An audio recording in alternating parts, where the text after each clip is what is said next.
Hello, my name is Craig, and I'd like to tell you a little bit about the Apple iPad. The Apple iPad is a handheld device, much similar to a computer. It's considered a touch-enabled web reader. So what it is a touchscreen computer in your hands. You can also get internet TV with apps such as Netflix, Vudu, Hulu, and there's many others, HBO. Or if you like video games, there's video games as well. There's a huge app store on that actual tablet that you can go to, find apps for productivity, web banking, pretty much anything you want to do on a computer you can do on this iPad. Another wonderful thing about iPads is they have wonderful security as compared to some of the other Android devices, Windows-based devices. Apple is more proprietary with their operating system, so therefore they're much more secure. A fun little fact about the iPad, and this is probably true of most smaller handheld devices, is that the average iPad only costs about $1.50 per year to charge, and that's just so cheap. It's kind of hard to think about that when you get one of these. Some things that people are always asking about iPads. Probably the biggest one is, why do they cost so much more? What's so special about the iPad? First and foremost, if you've ever handled an iPad as compared to some of the other ones, it's usually a little bit heavier. The reason for that being is it's made of some pretty solid materials. There's some aluminum in there and some steel. It makes the piece just stronger. Materials are better made. Beyond that, another reason why they cost so much is that proprietary operating system that they have. It's just better, in my opinion. And with the lack of problems, like we just recently had a worldwide web attack.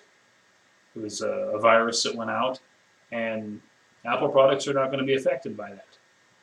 And of course, if you have some kind of antivirus or something, you probably can get by just fine.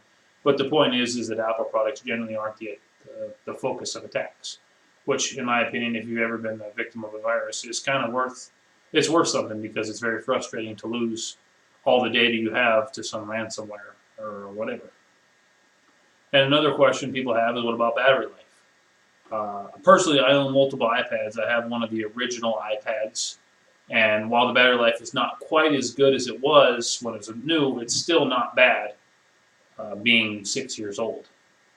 And of course, like all these, you can plug them in, charge them back up.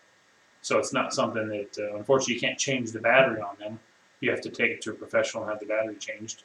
But the batteries on a 6-plus-year-old device to still work is pretty amazing.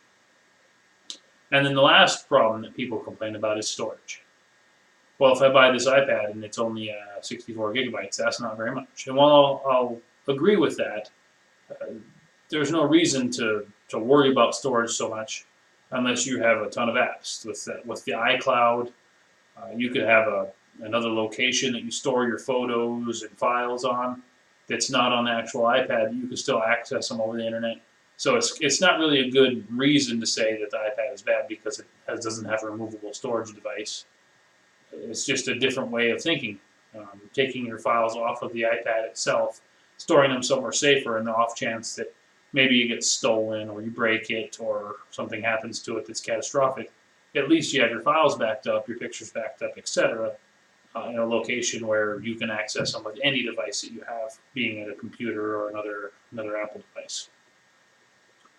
But in closing, I've owned multiple Apple devices, and I've also owned multiple Android and other devices, and I prefer the Apple products because of the quality.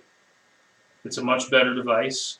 You don't have half the problems with it, at least that I had, where it was constantly getting viruses. I always had to reset it. The battery didn't last. This iPad here is not that old. I mean, you get it, you put a nice solid case on it, and get a screen protector on it, and that thing's pretty much indestructible. And I've got some kids that are pretty tough on iPads, and they've held up well. I gave my kids an Android device, and it didn't last very long at all. So if you're looking for a device that you can browse the internet, watch TV, Do some emails. You can send texts with these when it's linked to your account with your phone. And they can just about do anything. If you're looking for one, I would say the iPad's probably your best choice.